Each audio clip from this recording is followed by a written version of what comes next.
Hello friends, today we are going to study an interesting topic, that is this digital differential analyzer. So basically this digital differential analyzer, which we simply can call DDA, it is an algorithm that is used to draw a line. When we are a student of computer vision, or we are studying computer graphics, this algorithm is generally used to simply plot a line segment between two specified points. So we can simply call it DDA.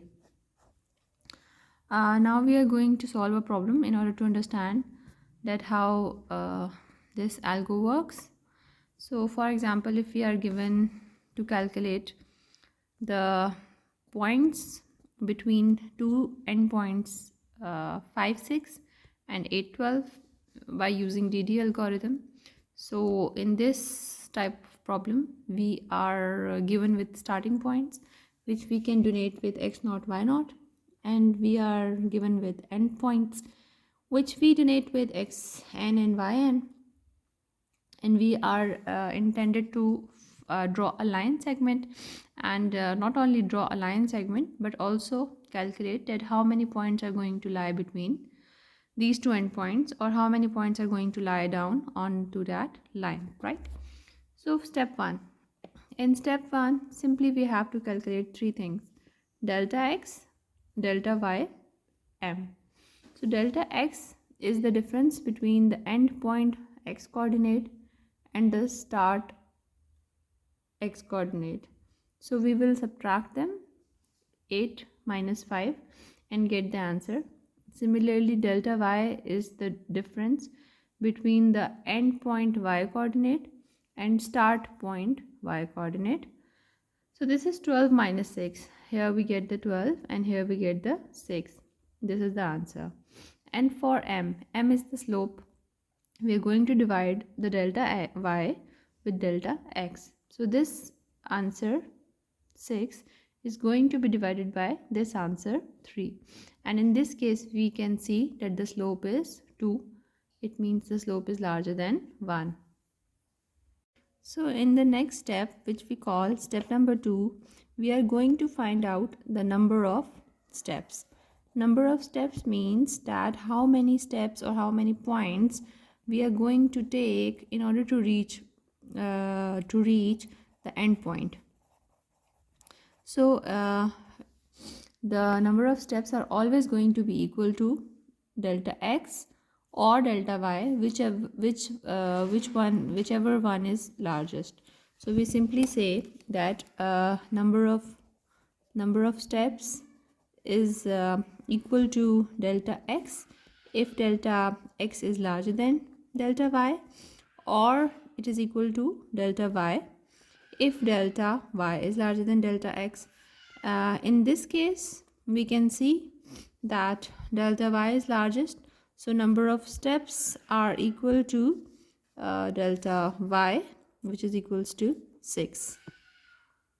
In the next step, which we call step number 3, we have to understand that the slope which we have already calculated, if this slope is equal to 1, or this slope is less than 1, or this slope is alright. So basically in this step you have to find out that in how many steps you are going to reach from your starting point to your ending point. You have already got to know that you are going to have 6 steps, because remember in the previous step we calculated that number of steps will be equal to the larger delta out of delta y and delta x, whichever one was largest. So we said that will be equal to our number of steps, and in this example that was equal to 6. So now in this step we simply have to repeat this step number 3 6 times, so that we can reach from our starting point 5 and 6, and we have to reach our ending point, which is going to be, I can simply write it here, 8 and 12, because I already know that this was my ending point. So this is how I'm going to make my work very easy. I have made a table, and in the table I have made a column for xp, yp. I say that this is my current point because this is the starting point. So I'm starting from here. Okay. And this is xp plus 1 and this is yp plus 1. Like I am moving one step ahead. And this is the column which I have made for the round of answers of xp plus 1 and yp plus 1. I'm going to explain that what do I mean by round off. So simply in this table I have written my first starting point, and I have made 1 2 3 4 5 6 rows, because I already know from the last step that I am going to have 6 steps to reach from start to end. So I have got 6 rows, and in the start I have written 5 6, and in the end I have written 8 12. So now I'm going to make some increments. So first of all, let's see what I have made up here. If the slope is less than 1, then I will round off my value of the current point. This is the current point. I will round off like this value by adding 1, and I will round off this value by adding the slope. If slope is equal to 1, then I will round off both the values simply by adding 1. However, if the slope is larger than 1, which is of course the case in this example, this is the case which is happening right now in this example. So when the slope is larger than 1, then the current point x coordinate is rounded off by using this formula, 1 divided by m plus the current point. And the y next value, the next point of y is obtained by rounding off 1 plus current point of y. So the current point is xp yp, which is the starting point. The starting point is taken as the current point, and the next point every time, like 1 2 3 4 5 6, every time when you calculate a new point, you call it next point. So you keep on calculating it 6 times unless and until you do not reach your end point. I hope you understand this. You will understand it better when we are going to solve it. So basically 1 over m 1 divided by 6 plus this xp, which was 5, right? So 1 over 6 is simply, we say 0.5 plus 5, so we are going to get 5.5. And for this y value, this is 1.6, because here it was 6 and it was 5, so 1 plus 6 is 7. So this, I have placed this 5.5 here, and I have placed this 7 here, and when we round off these values, this 5.5 will simply become 6, and the 7 is already without any decimal point, so it will simply go as 7. So in the next step I will I will again do 1 over m plus, I will take this value as the current point now, so I put it 5.5 here, and this is 0.5, so 0.5 plus 5.5 is 6, and for this value 7, I have to use this formula, so I'm using 1. So 1 plus 7 is going to be 8.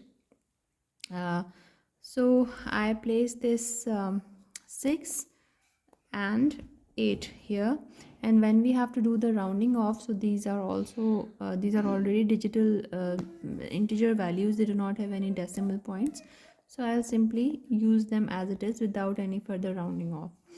So in the next step again, I'm going to use 1 by 6, because this is the formula, plus this is the current point now, 6, and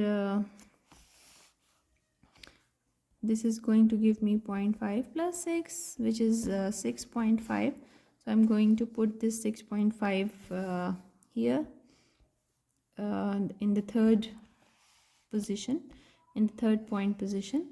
And for this point, I'm using this as the current point, 1 plus 8, which is going to give me 9. And 9, I'm going to put this 9 here, and going up once I get this third current point, third next point. This is my third next point in the segment, for example. So I am going to round it off as 7, and this is 9. So basically, when I started from this starting point and I'm going from this point to this, then this, and then this. So the starting point was and the next point came out to be, the next point is 6 and 7, and the next point is 6 and 8. And so this is how we are getting the next points, and so on. We can round it off like this, 7 and 9. So similarly, in the next few things, we can assume that it is going to be 7 and it is going to be 10, so we do not need to round it off. And in the next step, it is going to be 7.5 and it is going to be 11, so we will again do the rounding off and it will become 8 and 11. And in the next step, it will be going to be 8 and it's going to be 12, because we are going to get ahead by 0.5 and get ahead by 1, and it's simply going to be this. So in 1 2 3 4 5 6 steps, we have reached from this start point to this end point, and this is how we can plot it like here, that this is going to be my end point. This is my end point, right, which is 8 12, and I have started from this 5.6 and 1 2 3 4 5 6. So 4 5, yeah, 6, 1, I can plot it with red pen, 1 2, forget this one, 3 4 5 and 6. Yes, so in 6 points we have reached our destination, 1 point, 2 point, 3 4 5 and 6. So this is how DDA has helped us to draw a line and reach from the start point to the end point in the form of a segment. And we have also calculated the middle points, and in 3 steps. So I hope you like this understanding. Thank you.